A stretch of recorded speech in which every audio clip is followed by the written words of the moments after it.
এই যে দেখেন ফাঁকা, যাত্রী তো ফাঁকা, যাত্রী নাই, গাড়ি ছাড়াই মুশকিল হয়ে যাচ্ছে। ঈদ এলে তিল ধারণের ঠাঁই থাকতো না যে গাবতলী বাসস্ট্যান্ডে ঈদের দুদিন আগে, সেখানে এমন নীরবতা। কাউন্টারে কাউন্টারে অলস সময় পার করছেন পরিবহন কর্মীরা, কারণ নেই কাঙ্ক্ষিত যাত্রী। কিন্তু কেন এই নীরবতা? এবার কি ঈদে বাড়ি যাচ্ছে না জনগণ? প্রশ্নটা অনেকের মনেই জাগতে পারে, যদিও পরিবহন সংশ্লিষ্টরা বলছেন পদ্মা সেতু হওয়ার পর থেকে যাত্রী কমেছে এই রুটে। তাছাড়া এবার ঈদের ছুটি বেশি থাকা, রাজধানীর বিভিন্ন স্থানে কাউন্টার থাকা এবং অনেক পরিবহন অনলাইনে টিকিট দেওয়ার ব্যবস্থা রাখায় কাউন্টারে কমেছে যাত্রী চাপ। লোক নেই, সেই জন্য ফাঁকা দেখা যাচ্ছে। পদ্মা সেতু চালু হওয়ার পরে গাবতলীমুখী যাত্রী খুব কম, বরাবরই এটা।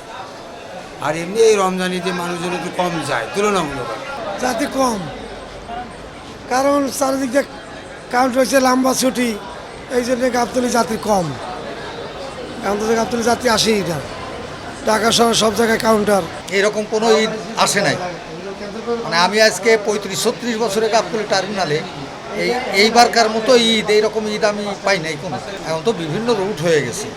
আপনি ধরেন যারা ওই গাজীপুর থাকে, তারা গাজীপুর থেকে গাড়ি পাচ্ছে, আবদুল্লাপুর থেকে গাড়ি পাচ্ছে, সায়দাবাদ থেকে গাড়ি পাচ্ছে, গুলিস্তান থেকে গাড়ি পাচ্ছে। এই গাবতলী টার্মিনালে যে যাত্রীগুলো আসে সেগুলো এই মিরপুর, টিরপুর, কল্যাণপুর, শ্যামলী, এই যাত্রীগুলো গাবতলী আসে। তাছাড়া তো আদার্স যে শহরের ভিতরে যাত্রী তো এদিকে আসে না। তবে গুটি কয়েক পরিবহন কাউন্টারে দেখা গেছে যাত্রীর লাইন। এসব লাইনে বরাবরের মতো টিকিট না পাওয়া বা বাড়তি ভাড়া নেওয়ার অভিযোগ ছিল যাত্রীদের। এখানে টিকিট বর্তমান কোনো কাউন্টারে আমরা পাচ্ছি না। টিকিটের প্রচুর দাম, নির্ধারিত যে মূল্য তার থেকে দাম বেশি রাখা হচ্ছে।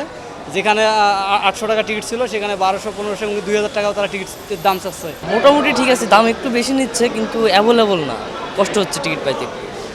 আগে থেকেই বলে রাখা লাগছে, বা নিজস্ব লোক যারা আছে তাদের মাধ্যমে ম্যানেজ করা লাগতেছে, এরকম কিছু ইস্যু আছে। ওখান থেকে তো হয়েছে, টিকিট পাচ্ছিল না দেখি এত দেরিতে যাচ্ছি, লেটে যাচ্ছি।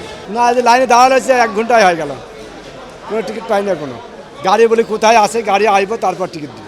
আমরা নাটোর যাব, নাটোর যাওয়ার জন্য বেরোইছি। এখন আইসা কাউন্টারে দেখতেছি মানে টিকিট সব বুকিং, এই অবস্থা ঘুরতেছি, টিকিট পাচ্ছি না। গাবতলীর কাউন্টারগুলোতে যাত্রীর ভিড় না থাকলেও বাসস্ট্যান্ডের সামনে দূরপাল্লার যাত্রী বহন করতে দেখা গেছে রাজধানীর ফিটনেসবিহীন অনেক নগর পরিবহনকে। বাস কাউন্টারগুলোতে যাত্রী চাপ কমে যাওয়ার এটিও একটি কারণ বলে মনে করছেন পরিবহন সংশ্লিষ্টরা। কিফায়েত শাকিল, বাংলা ভিশন, ঢাকা।